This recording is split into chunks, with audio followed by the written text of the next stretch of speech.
사람들은 그녀를 최원호 대감의 귀한 딸이라 불렀다. 양반가에서 곱게 자라난 규수, 조용하고 조신하며 청아한 인선은 언제나 꽃잎처럼 단정했다. 학문을 좋아하고 집에서 병서를 읽으며 사람을 살피는 일에 마음을 두었으나 그녀의 마음속에는 단 한 사람이 고요히 자리하고 있었다. 이무기 강철. 강철은 늘 외로움 속에 존재했다. 전장을 지나는 눈빛, 그 너머에는 100년을 버틴 고통이 서려 있었다. 인선은 그를 처음 본 날부터 말할 수 없는 이끌림을 느꼈고 그의 슬픔과 고독을 마치 자신의 일처럼 느꼈다. 하지만 그의 시선은 언제나 무녀 여리를 향해 있었다. 여리는 인선과 달랐다. 천한 무녀 출신으로 당찬 기운을 지녔고 감정을 숨기지 않는 여인이었다. 인선은 그런 여리와 강철 사이에 흐르는 정을 멀리서 바라보며 마음을 드러내지 못한 채 조용히 마음앓이를 해야 했다. 그러던 어느 날 강철이 부상을 입고 인선의 집 문을 두드렸다. 하늘은 매섭게 비를 쏟아내고 있었고 문을 열었을 때 그녀의 눈에 들어온 강철은 피범벅이 된 채로 흐느적거렸다. 말없이 그를 안으로 들인 인선은 하인들을 물린 뒤 조심스럽게 그의 젖은 옷을 벗기고 상처를 닦아냈다. 그 어떤 말도 숨결조차도 조심스러웠다. 손끝으로 전해지는 체온은 서늘했고 그의 살결은 전장과 짐승의 기척을 뒤섞은 듯한 냄새로 가득했지만 인선은 싫지 않았다.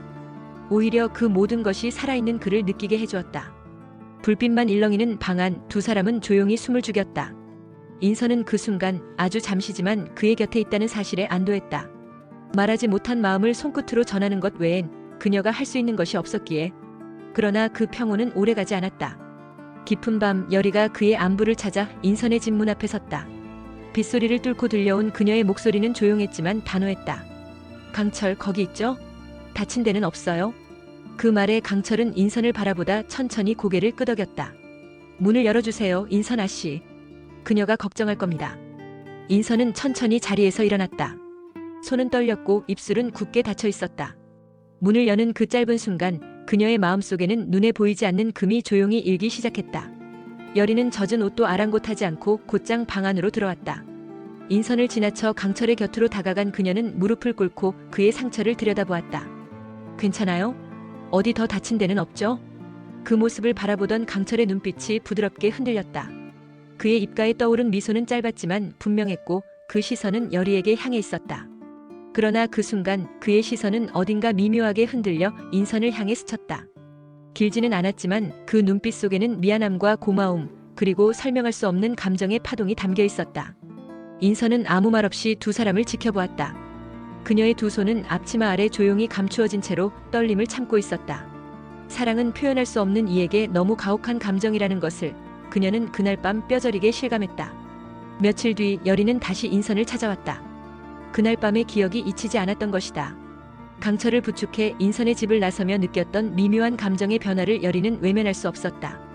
인선이 강철에게 건네는 시선, 그의 손을 닦는 동작 하나하나가 단순한 배려가 아닌 오래 누적된 마음의 결이라는 것을 여리는 직감적으로 알아차렸다.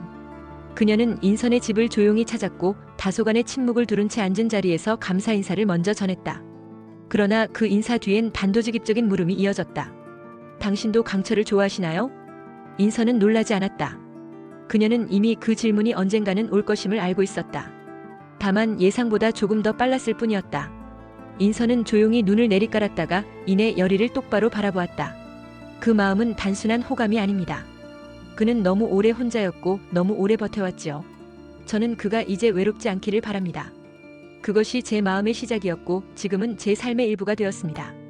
여리는 말없이 그녀를 바라보다가 다시 묻지 않았다. 그러나 정면을 응시한 채 마지막 질문을 던졌다. 받아들여지지 않아도 계속 곁에 있을 겁니까? 인선은 미소도 슬픔도 없이 고개를 끄덕였다.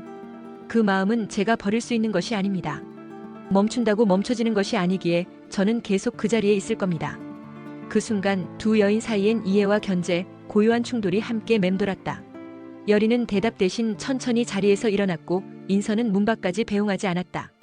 서로의 마음을 알게 된 이후 말보다 더 많은 것이 눈빛 속에 남겨졌기 때문이다. 그날 이후 강철을 둘러싼 두 여인의 감정은 조용한 전쟁처럼 흘러갔다.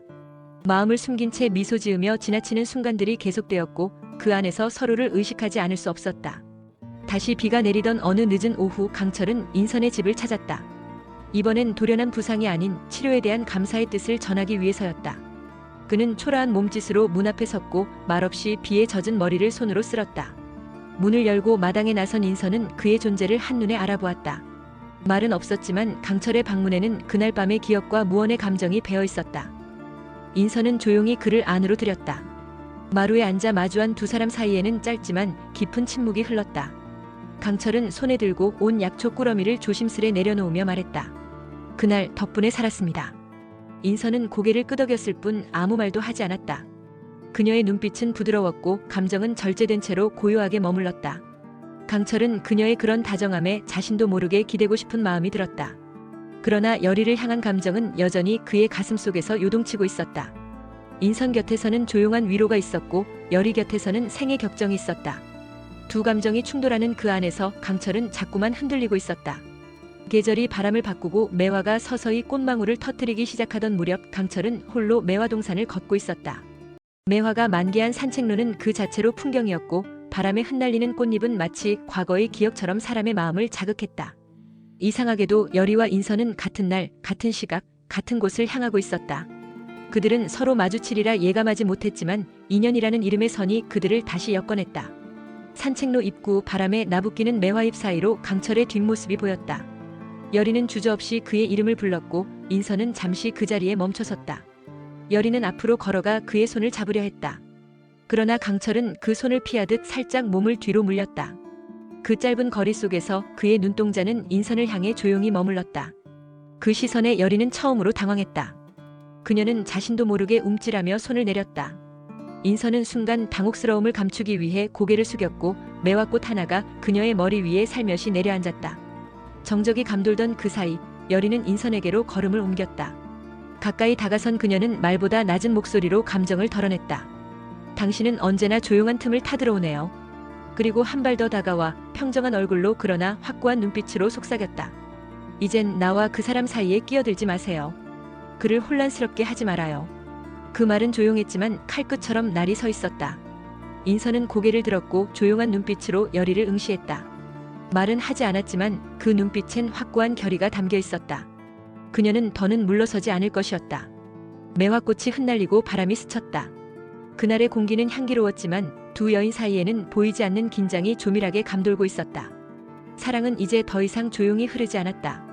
그것은 각자의 심장을 건 전장으로 번져가고 있었다. 인선은 아무 말도 하지 않았다. 그러나 그녀의 눈동자 속엔 더는 물러나지 않겠다는 결심이 담겨 있었다. 그날 이후 세 사람 사이의 공기는 더욱 팽팽해졌고 말보다 날카로운 감정이 서로를 찌르는 날들이 이어졌다. 사랑은 그 속에서 더 뜨겁고 복잡하게 타올랐다. 그리고 마침내 강철이 그들 앞에서 입을 열었다. 매화가 떨어지던 초여름의 어느 날이었다. 그는 여리와 인선을 불러들였고 무거운 침묵 끝에 천천히 말했다. 그는 오랜 세월 이무기로 살아오며 누구도 곁에 두려 하지 않았고 사랑이란 감정은 감히 품어선 안 될 욕심이라 믿어왔다고 했다. 하지만 여리를 처음 본 날부터 자신의 마음은 흔들렸고 그녀가 위험에 빠질 때마다 무너지는 자신을 발견했다고 털어놓았다. 그러나 인선과 함께 있을 때면 그는 처음으로 사람답게 숨쉬는 법을 배운 것 같았노라고도 말했다. 조용한 따뜻함, 말 없는 이해, 그리고 정제된 감정의 품. 그것은 그에게 낯설고도 소중한 평안이었다. 그래서 나는 당신들 앞에서 도망치지 않겠습니다. 그는 고개를 들고 두 여인을 바라보았다. 목소리는 낮았지만 결코 흔들리지 않았다. 나는 여리를 사랑합니다. 그 말은 확고했고 여리를 향한 눈빛에는 지난 시간 동안 품어온 감정이 담겨 있었다. 하지만 곧 그의 시선이 인선에게 옮겨졌다. 그러나 인선 아씨강철은 잠시 말을 멈췄다. 마음속 깊은 곳에서부터 끌어올린 숨결이 그의 입술을 떠났다. 당신의 곁에 있었던 시간은 제게 어둠 속에서 처음으로 따스함을 알게 해준 순간들이었습니다. 아무 말 없이 옆을 지켜주는 당신의 존재는 때로는 제게 삶의 이유 같기도 했습니다. 그것은 사랑과는 다른 결일지 몰라도 분명히 저를 살게 했던 감정이었습니다. 그 순간 바람이 지나가고 꽃잎이 흩날렸다. 여리는 잠시 눈을 감았고 인선은 조용히 고개를 끄덕였다. 누구도 울지 않았지만 세 사람의 눈빛은 그 무엇보다 뜨겁고 진실했다. 그날 이후 사랑은 더 이상 감춰지지 않았다. 상처를 안고 서로를 마주하며 그들은 비로소 선택과 감정의 무게를 껴안기 시작했다. 지금까지 시청해주셔서 감사드립니다. 이 이야기가 흥미로우셨다면 구독과 좋아요 부탁드립니다. 감사합니다. 안녕히.